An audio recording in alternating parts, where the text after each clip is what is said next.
Secondaire 3, le système lymphatique. Lorsque le sang circule dans les vaisseaux sanguins, une partie du plasma sort pour devenir du liquide intercellulaire. Une partie de ce liquide est ensuite réabsorbée pour revenir dans le système sanguin. Par contre, une autre partie est absorbée par d'autres types de vaisseaux qui s'appellent des vaisseaux lymphatiques. En plus du plasma, les globules blancs arrivent à traverser les parois des capillaires et les parois des vaisseaux lymphatiques, ce qui nous donne un premier indice que le système lymphatique aura un lien avec la défense de l'organisme. Pour commencer, le liquide intercellulaire est le liquide entre les cellules, soit le liquide dans lequel baignent les cellules du corps. La lymphe, quant à elle, est le liquide qui vient du liquide intercellulaire et qui circule dans les vaisseaux lymphatiques. En d'autres termes, le plasma, le liquide intercellulaire et la lymphe sont exactement le même liquide, sauf que le premier est dans les vaisseaux sanguins, le deuxième entre les cellules et le troisième dans les vaisseaux lymphatiques. Les vaisseaux lymphatiques sont des vaisseaux poreux munis de valves qui permettent à la lymphe de se déplacer seulement dans un sens. Et dans le système lymphatique, nous avons d'abord les amygdales. Les amygdales, placées autour du pharynx, protègent le corps des microbes. Si nous avons une infection, nous pourrons parfois avoir une amygdalite, donc les amygdales gonflées. Nous avons ensuite le thymus. Le thymus permet aux lymphocytes ou aux anticorps à devenir matures. Le thymus est un peu comme l'université des anticorps, parce qu'il produit des cellules T qui sont dans les meilleurs anticorps que le corps peut produire. Malheureusement, le thymus rétrécit avec l'âge. À partir de l'adolescence, il devient de plus en plus petit. Vers l'âge de 75 ans, il est à peu près complètement disparu. Nous avons ensuite les ganglions lymphatiques. Les ganglions lymphatiques sont des espèces de nœuds dans les vaisseaux lymphatiques qui permettent de filtrer le sang et de défendre l'organisme. La lymphe qui arrive dans les ganglions est nettoyée des microbes.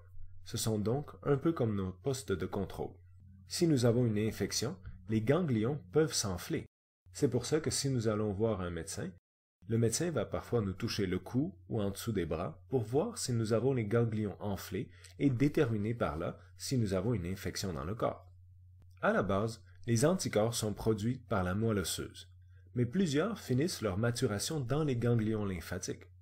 C'est pour ça que nous pouvons voir les ganglions un peu comme le poste de police pour nos anticorps, alors que le thymus un peu comme l'université des anticorps. Finalement, nous avons la rate. La rate est le plus gros organe du système lymphatique et elle a pour but de défendre l'organisme des microbes. Malheureusement, nous n'avons pas un deuxième cœur pour faire avancer la lymphe. La circulation lymphatique se fait d'abord par la contraction des muscles.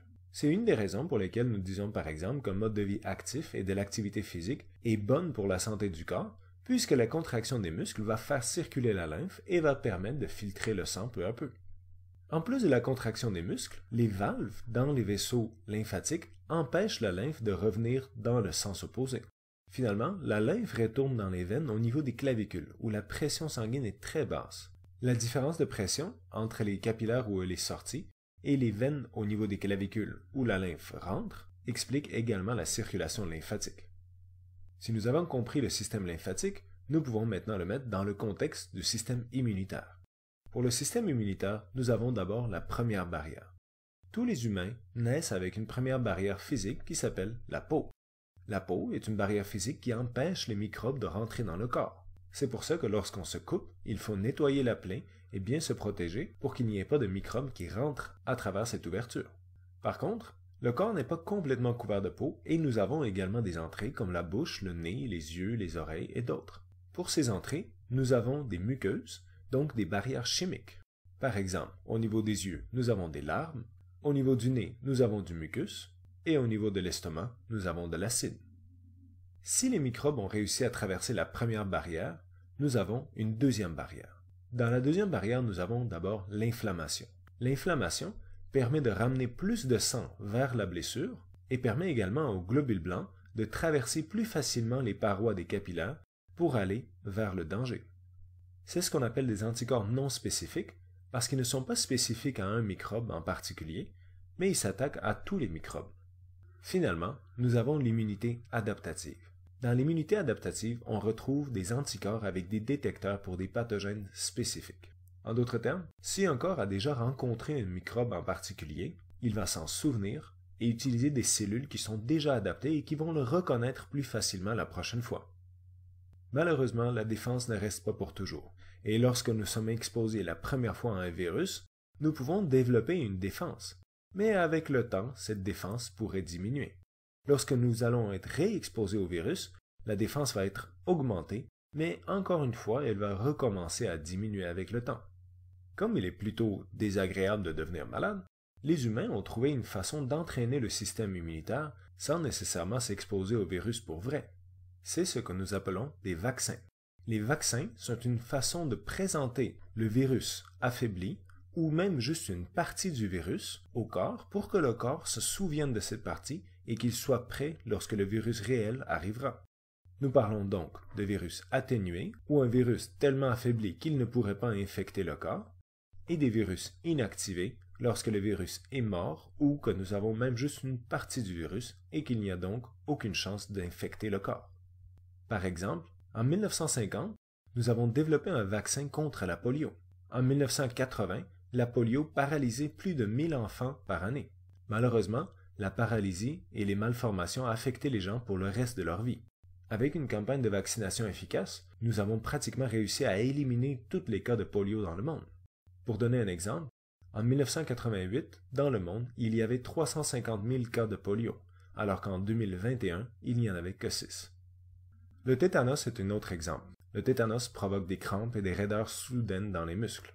Il provoque des maux de tête, de la difficulté à avaler, des convulsions, parfois violentes et des secousses du corps, de la fièvre et de la sueur, et finalement de la rigidité musculaire.